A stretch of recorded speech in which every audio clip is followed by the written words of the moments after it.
नमस्ते सभी को, मैं शंभुनाथ और स्वागत है आपका लर्न विद शंभुनाथ में। तो पिछले वाले इकोनॉमिक्स के वीडियो में हमने फर्स्ट चैप्टर ख़त्म किया था, तो आज हम सेकंड चैप्टर पढ़ने वाले हैं। तो सेकंड चैप्टर का नाम है sectors of the Indian economy. So sectors of Indian economy में क्या क्या आता है, मतलब इंडिया के जो लोग हैं वो क्या कौन सा काम करते हैं, मतलब कैसे टाइप का काम करते हैं, वो प्राइमरी सेकेंडरी कैसे करके डिवाइड किया गया है, कैसे वो प्राइवेट या पब्लिक सेक्टर ऐसे करके भी डिवाइड किया गया है, कैसे वो अनऑर्गेनाइज्ड ऑर्गेनाइज कैसे करके हम उनको प्रोटेक्ट कर सकते हैं, इसके बारे में हम इस चैप्टर में पढ़ने वाले हैं। तो पहले हम आते हैं सेक्टर्स ऑफ द इकोनॉमी, मतलब उसे हम कैसे करके डिवाइड कर सकते हैं, प्राइमरी सेकेंडरी टर्शियरी। ये जो तीन टाइप का जो सेक्टर होता है, इसमें ज़्यादातर जो इकोनॉमिक जो एक्टिविटीज़ होते हैं उन लोगों को हम डिवाइड कर सकते हैं। तो प्राइमरी सेक्टर का बात करते हैं। प्राइमरी सेक्टर वो होता है जो कि मतलब डायरेक्टली नेचर से लिंक होगा, जैसे कि एग्रीकल्चर को देख लीजिए। एग्रीकल्चर में हम ज़्यादातर क्या चाहिए, रेनफॉल चाहिए, फर्टिलिटी चाहिए सॉइल का, फिर आपका जो है सनलाइट ऐसे कुछ कुछ जो है चीज़ें हमें चाहिए, नेचुरल चीज़ें। और उसके साथ कुछ कुछ जो है आर्टिफिशियल चीज़ें, जैसे कि मैन्यूर हो गया। मैन्यूर भी नेचुरल चीज़ है, इससे हम आर्टिफिशियल यूज़ करते हैं। फिर आपका सोच लीजिए केमिकल फर्टिलाइजर से फिर पेस्टिसाइड्स हो गया, वो सब जो आर्टिफिशियल चीज़ है, लेकिन ये जो डायरेक्टली नेचर से ही लिंक है। फिर आपका देख सकते हैं हनी कलेक्शन हो गया, या फिर फॉरेस्ट प्रोड्यूस, जैसे कि आपका लाख झुना जो टिम्बर ये सब होता है, ये सब जो डायरेक्टली नेचर से ही लिंक होता है, जिसे हम प्राइमरी सेक्टर में डालते हैं, मतलब प्राइमरी सेक्टर में इसे क्लासीफाई करते हैं। फिर आते हैं सेकेंडरी सेक्टर में। जो सेकेंडरी सेक्टर क्या होता है, जो इंडस्ट्रियल सेक्टर होता है, जो कि प्राइमरी सेक्टर को ऐसे रॉ मटेरियल उससे लेता है और फिर उससे से चीज़ें बनाते हैं, जिसको हम फिनिश्ड गुड्स बोलते हैं। जैसे कि आप एग्जांपल ले लीजिए, कॉटन हो गया। तो कॉटन जो वो एक एग्रीकल्चरल प्रोड्यूस है, यानी कि एक प्राइमरी प्रोड्यूस है। तो उससे से क्या होगा, वो एक कॉटन इंडस्ट्री का जो है वो रॉ मटेरियल है क्या। तो उससे से हम क्या करेंगे, टेक्सटाइल बनाएंगे, आपका धागा मतलब सूता बनाएंगे, स्पिनिंग करेंगे, फिर उसके बाद उसमें डाई करके जो क्लॉथ बनता है, या तो रेडीमेड क्लॉथ भी हो सकता है, या फिर वो जो है फाइबर, या फिर ऐसे कुछ भी जो क्लॉथ मटेरियल हो सकता है। तो वो क्या हुआ, वो जो फिनिश्ड गुड हो गया, यानी कि यहाँ पे जो है इंडस्ट्रियल सेक्टर से काम चला, और जो प्राइमरी जो चीज़ है जिसे हम रॉ मटेरियल बोलते हैं, उससे से जो एक फिनिश्ड गुड्स बना, तो इसे हम कहते हैं सेकेंडरी सेक्टर। और क्योंकि ज़्यादातर इंडस्ट्रियल सेक्टर में डिपेंडेंट है, इसीलिए इसे हम इंडस्ट्रियल सेक्टर भी कहते हैं। फिर आते हैं टर्शियरी सेक्टर। टर्शियरी सेक्टर जो है एक वैसा मटेरियल गुड्स नहीं बनाता ज़्यादातर। ये जो एक वैसा मतलब मटेरियल, जैसे कि यहाँ पे प्राइमरी सेक्टर में कॉटन बना, आपके सेकेंडरी सेक्टर में धागा या फिर जो टेक्सटाइल बना, ऐसे कोई सा वो मटेरियल्स नहीं बनाता, लेकिन वो जो है इन दोनों सेक्टर को काम करने में मदद करता है।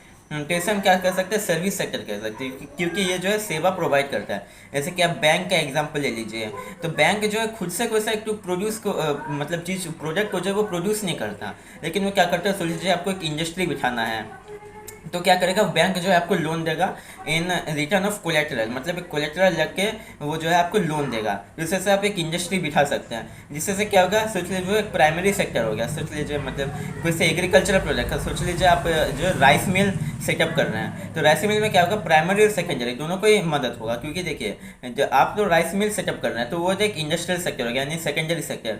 लेकिन आप जो है राइस को रॉ मटेरियल यूज़ कर रहे हैं, यानी कि वो जो है प्राइमरी सेक्टर।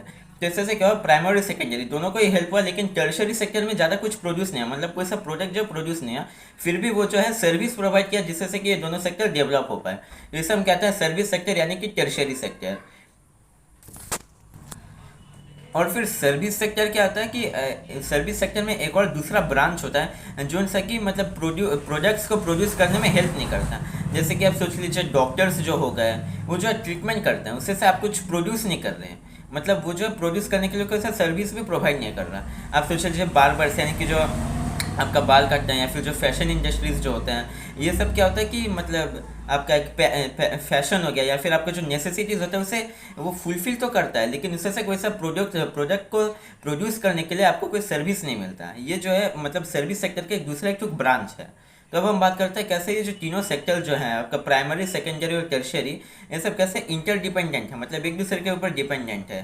तो आप एग्जांपल ले लीजिए, जैसे कि अगर फार्मर्स लोग क्या करेंगे कि एक शुगर कैन, मतलब जो शुगर कैन फार्मर्स, बहुत सारे जो शुगर कैन फार्मर्स होंगे, वो लोग जो है मतलब शुगर कैन एक मिल में दे रहे हैं, क्योंकि शुगर इंडस्ट्री में दे रहे हैं, लेकिन वो शुगर इंडस्ट्री जो है लॉस में चल रहा है, इसलिए वो बंद हो गया। तो इससे से क्या हो कि फार्मर्स लोगों का जो प्रोड्यूस है वो वाला भी बंद हो जाएगा। फिर आप सोच के देखिए, जो ट्रैक्टर्स या फिर ट्रक्स में वो शुगर कैन लेके जाते थे, कई सारे लोग होते हैं ट्रांसपोर्टिंग में काम करते हैं, तो वो सर्विस सेक्टर में चले गया। तो इससे से क्या हो कि एक सेक्टर यानी इंडस्ट्रियल सेक्टर जो बंद हो गया, उससे से प्राइमरी और टर्शियरी दोनों सेक्टर जो है आपका इफेक्ट हुआ, इससे नेगेटिव इम्पैक्ट पड़ा उसके ऊपर। फिर आप एग्जांपल ले लीजिए, जैसे कि ट्रांसपोर्टर्स का ही बात करते हैं, जैसे कि कोई ट्रांसपोर्टर्स लोगों का जो है मतलब स्ट्राइक चल रहा है, तो उससे क्या होगा कि जो रॉ मटेरियल्स जो होता है इंडस्ट्रियल नीड्स के लिए, जो प्राइमरी सेक्टर के जो रॉ मटेरियल्स होते हैं वो बोला इंडस्ट्रियल सेक्टर के पास जा नहीं पा रहा है। इससे क्या होगा कि जो सर्विस सेक्टर जो है काम बंद कर दिया, और इससे इंडस्ट्रियल और प्राइमरी सेक्टर दोनों ही जो है इफेक्ट हुआ। ऐसे कई सारे एग्जांपल्स होते हैं, जैसे कि जो फार्मर्स लोग होते हैं उन लोग भी अगर धरना में बैठ गए, स्ट्राइक में बैठ गए कि उनको अपने प्रोड्यूस के लिए अच्छा रेट नहीं मिल रहा, उनका जो प्रोडक्ट होता है उसके लिए अच्छा रेट नहीं मिल रहा, तो उससे सिर्फ क्या होगा कि इंडस्ट्रियल सेक्टर भी रुक जाएगा, और जो टर्शरी सेक्टर में जो ट्रांसपोर्टिंग का काम करते हैं या फिर बैंकिंग का काम करते हैं, सोच लीजिए एक बैंक जो है किसी इंडस्ट्री को लोन दिया होगा, तो वो इंडस्ट्री में काम ही नहीं हो रहा है, वो पैसा कैसे कमाएगा और लोन कैसे देगा, लोन को इंटरेस्ट के साथ कैसे करके रीपे करेगा, जिससे जो बैंक भी बैंकरप्ट हो जाएगा। इसमें हम देख रहे हैं कि प्राइमरी सेक्टर जो है काम बंद कर दिया, और इससे इंडस्ट्रियल और टर्शरी सेक्टर दोनों ही जो है इफेक्ट हुआ। जिससे हम समझ सकते हैं कि जो प्राइमरी सेकेंडरी और टर्शरी सेक्टर है ये कितना ज़्यादा इंटरडिपेंडेंट है। तो ये सब जो इंटरडिपेंडेंट का जो साइकिल बन रहा है इसे आप टेबल 2.1 में देख सकते हैं, जहाँ पे कि इकोनॉमिक एक्टिविटीज़ कैसे करके एक दूसरे से इंटरडिपेंडेंट है, उसके कई सारे एग्जांपल्स दिएगा। जैसे कि मैंने आपको कुछ एग्जांपल दिया कैसे जो तीनों सेक्टर जो एक दूसरे से इंटरडिपेंडेंट है, वो बोला एग्जाम्पल 2.1 में दिया गया है, पेज 21। तो अब हम बात करते हैं कंपेयरिंग दी थ्री सेक्टर्स, मतलब ये तीन जो सेक्टर्स हुए उसमें मतलब कितना ज़्यादा प्रोड्यूस होता है, कौन से चीज़ को प्रोड्यूस करता है, उनका जो वैल्यू कितना है, फिर कितने सारे लोग जो है तीनों सेक्टर्स में एम्प्लॉयड हैं, इसके बारे में हम पढ़ते हैं। तो पहले हम बात करते हैं how we count various goods and services, मतलब जो वेरियस गुड्स और सर्विसेज का टोटल प्रोडक्शन और उसका वैल्यू हमें कैसे पता चलेगा। तो यहाँ पे आता है कि हमें जो है मतलब दूसरे चीज़ों को मेज़र करना पड़ेगा। जैसे कि आप इंडस्ट्रियल सेक्टर का एग्जांपल ले लो, वहाँ पे क्या होता है कार्स भी प्रोड्यूस होते हैं, फिर नट्स एंड बोल्ट्स जो सा कि कार्स के अलग अलग जगह में लगते हैं वो भी प्रोड्यूस होते हैं। तो हम इसे काउंट कैसे करेंगे, कार तो एक ही बन गया लेकिन उसमें बोल्ट्स हज़ारों हज़ार या फिर कई 100 सारे बोल्ट्स लग जाएंगे। तो इससे क्या होगा कि हम काउंट कैसे करेंगे उसे, हम मतलब ये कॉन्वेंशनल चीज़ नहीं हुआ। ऐसा पे ये आपका प्राइमरी सेक्टर में देख सकते हैं आप, जैसे कि वहाँ पे ये सैंड को भी ले रहे हैं, मतलब सैंड जो है उसे भी ट्रांसपोर्ट कर रहे हैं, जो आपका सैंड जो सा कि कंस्ट्रक्शन मटेरियल्स के लिए यूज़ होता है। फिर उसके बाद आप दूसरा चीज़ जैसे कि टिम्बर भी प्रोड्यूस कर रहे हैं, तो आप उसे मेज़र कैसे करेंगे कि उसका वैल्यू कितना होगा।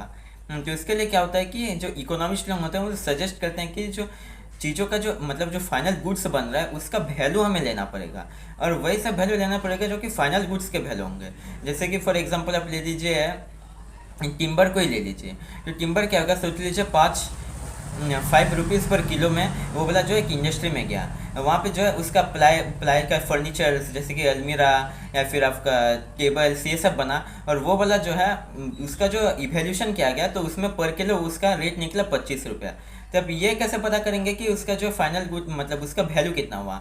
आप तो यहाँ पे 25 + 5 30 भी कर सकते हैं, लेकिन वो 30 नहीं होगा, वो जो फाइनल गुड्स यानी कि जो टेबल फिर जो अलमीरा का जो ये आपका वैल्यू बना उसी को हम काउंट करते हैं और उसे हम फाइनल वैल्यू लेते हैं। और इसी से क्या होता है कि हमें जीडीपी को जो कैलकुलेट कर सकते हैं। जीडीपी यानी ग्रॉस डोमेस्टिक प्रोडक्ट, और ग्रॉस डोमेस्टिक प्रोडक्ट यानी क्या होता है कि एक साल के अंदर एक कंट्री में जितना सारा फाइनल गुड्स बनता है, तीनों सेक्टर में जितना सारा फाइनल गुड्स बनता है उसका total evaluation equal to GDP gross domestic product. जिसमें हमें क्या करना है फाइनल गुड्स का जो है वैल्यू को हमें पूरा ऐड करना है, और ये जो है बहुत ही मतलब बड़ा टास्क है, क्योंकि हम कैसे करके ऐड करेंगे, कहाँ पे जो है चीज़ों को थोड़ा सा मिस गाइडिंग भी हो जाता है, मतलब कहीं पे कैलकुलेशन रॉन्ग भी हो जाता है। तो इसके लिए जो एक सेंट्रल गवर्नमेंट का एक डिपार्टमेंट है जो कि इन सब चीज़ों को कैलकुलेट करता है।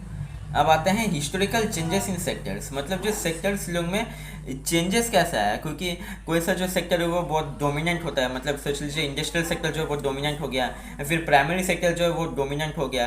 तो मतलब जो चेंज आ रहा है, क्योंकि हिस्ट्री में अगर आगे का टाइम देखें तो अलग अलग तरह के चीज़ें जो हैं डोमिनेट होते थे, तो तब भी जो है तीनों सेक्टर ही होता था, इंडस्ट्रियल आपका प्राइमरी और आपका सर्विस सेक्टर वही होता था, लेकिन उनमें कौन सा ज़्यादा भारी होता था, मतलब कौन सा ज़्यादा बड़ा होता था और कौन सा छोटा होता था, इसके बारे में हम चेंजेस के बारे में पढ़ते हैं। तो पहले अगर देखा जाए तो आज का जो डेवलप्ड जो कंट्रीज़ होते हैं जैसे यूएसए यूके, आपका जो यूरोपियन जो कंट्रीज़ होते हैं उनका अगर हम हिस्ट्री को देखें तो उनके हिस्टोरिकली जो है प्राइमरी सेक्टर सबसे ज़्यादा इंपॉर्टेंट होता था। प्राइमरी सेक्टर यानी कि जो सा डायरेक्टली नेचर से लिंक्ड होता है, जैसे कि एग्रीकल्चर फॉरेस्ट प्रोड्यूस ये सब जो है बहुत ज़्यादा डोमिनेंट होता था।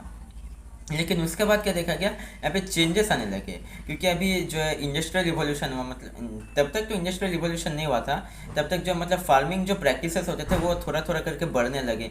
तो इससे से जो है बहुत सारे ज़्यादा ज़्यादा से ज़्यादा जो है एग्रीकल्चरल प्रोडक्ट्स जो है मार्केट में अवेलेबल हो गया। तो इससे से क्या हो कि हर एक लोगों को फार्मर बनना नहीं पड़ा, हर एक लोगों को खेती करना नहीं पड़ा, इससे से जो है दूसरे लोग अलग अलग चीज़ों में भी एम्प्लॉय हो पाए। फिर उसके बाद क्या हुआ, धीरे धीरे जो है इंडस्ट्रियल रिवॉल्यूशन आने लगा। इंडस्ट्रियल रिवॉल्यूशन यानी कि जो है आपका 18-19 सेंचुरी को ज़्यादातर रेफर करता है, लेकिन उसके पहले क्या होता था कि जो होममेड जो इंडस्ट्रीज होते थे, जैसे कि आप सोच लीजिए क्लॉथ प्रोडक्शन जो है वो पहले जो है मिल्स में नहीं होता था, वो मतलब घर में ही होता था, घरेलू एक डोमेस्टिक एक जो है वो काम होता था, घरेलू एक इंडस्ट्री होता था वो। फिर दूसरे चीज़ जैसे शुगर हो गया, आपका फ्लोर मिल हो गया, ये सब जो है घरेलू इंडस्ट्रीज होते थे, फिर भी ये जो इंडस्ट्रियल सेक्टर के अंदर ही आता है। जैसे करके क्या हो कि जो एग्रीकल्चरल प्रोडक्ट जो है वो बढ़ गया, जिससे से जो है ज़्यादा से ज़्यादा लोग इंडस्ट्रियल सेक्टर में जा पाए, यानी कि दूसरे दूसरे सेक्टर में जा पाए। फिर उसके बाद क्या देखते हैं कि पहले जो ये प्राइमरी सेक्टर ज़्यादा डोमिनेंट था, तो अब क्या हुआ, धीरे धीरे करके इंडस्ट्रियल सेक्टर ज़्यादा आगे बढ़ने लगा। और ये जो जिस टाइम ये प्राइमरी सेक्टर जब डोमिनेंट हो जाते हैं, फिर जो प्री इंडस्ट्रियल सेक्टर जिसे हम बोलते हैं, उस टाइम भी क्या होता था, आर्मी होता था, एडमिनिस्ट्रेटर्स होते थे, फिर आपके ट्रांसपोर्टर्स भी होते थे, जिन लोग ब्लॉक कार्ड्स या फिर ऐसे कुछ ट्रेडिशनल गाड़ियाँ चलाते थे। तो उस टाइम भी क्या होता था, टर्शियरी सेक्टर यानी कि सर्विस सेक्टर होता था। लेकिन इस टाइम करते थे ज़्यादातर जो चीज़ होता है वो प्राइमरी सोर्सेज से आता था, इसलिए प्राइमरी सेक्टर जो वो डोमिनेंट हो गया। फिर उसके बाद क्या हुआ, धीरे धीरे इंडस्ट्रियल रिवॉल्यूशन आया, उससे बहुत सारे साइंटिफिक टेक्नोलॉजीज आए, बहुत ज़्यादा मतलब टेक्नोलॉजी का बहुत ज़्यादा स्पीडी ग्रोथ हुआ। उससे से क्या हुआ कि स्टीम इंजन, फिर आपका जो मैकेनिकल पावर जो होता है वो सब बहुत ज़्यादा ग्रोथ हुआ। तो उससे से क्या हुआ कि जो आपका मतलब जो इंडस्ट्रियल प्रोडक्शन है वो बहुत ज़्यादा बढ़ गया। तो इससे से क्या हुआ कि धीरे धीरे जो है प्राइमरी सेक्टर को डोमिनेट करके जो सेकेंडरी जो सेक्टर होता है वो वाला ज़्यादा ज़्यादा बढ़ने लगा, यानी कि इंडस्ट्रियल सेक्टर जो वो आगे बढ़ने लगा। फिर उसके बाद हम क्या देखें कि ये जो इंडस्ट्रियल सेक्टर जो है आगे बढ़ता रहा, इससे से बहुत ज़्यादा प्रोड्यूस हो गया।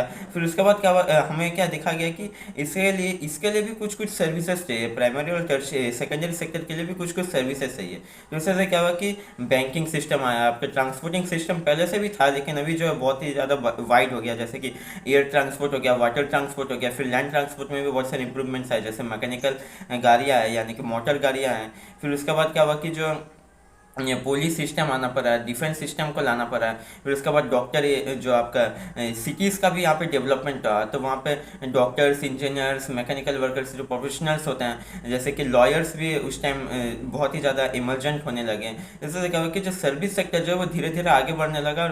और अभी अभी का अगर सिचुएशन का बात करें तो जो टर्शरी सेक्टर वो वही सबसे ज़्यादा डोमिनेंट सेक्टर है in terms of production from the three sectors of A developed country. अगर आप डेवलप कंट्री के व्यू से देखें तो फिर टर्शरी सेक्टर जो है अभी सबसे ज़्यादा डोमिनेंट सेक्टर है। फिर एग्जांपल आप यूएसए को देख सकते हैं, वहाँ पे प्राइमरी सेक्टर जो बस 0.5 से 1% का ही जीडीपी कंट्रीब्यूशन करता है, फिर इंडस्ट्रियल सेक्टर और फिर जो टर्शियरी सेक्टर। इंडिया का सिचुएशन भी वही है, लेकिन इंडिया क्या है कि डेवलपिंग कंट्री, मतलब वो डेवलप कर रहा है अभी, फिर भी वहाँ पर देखा जाए तो टर्शियरी सेक्टर जो है वो सबसे ज़्यादा डेवलप्ड सेक्टर है। तो आज का वीडियो ये पे ख़त्म करते हैं, मिलते हैं अगले वीडियो में, तब तक के लिए धन्यवाद।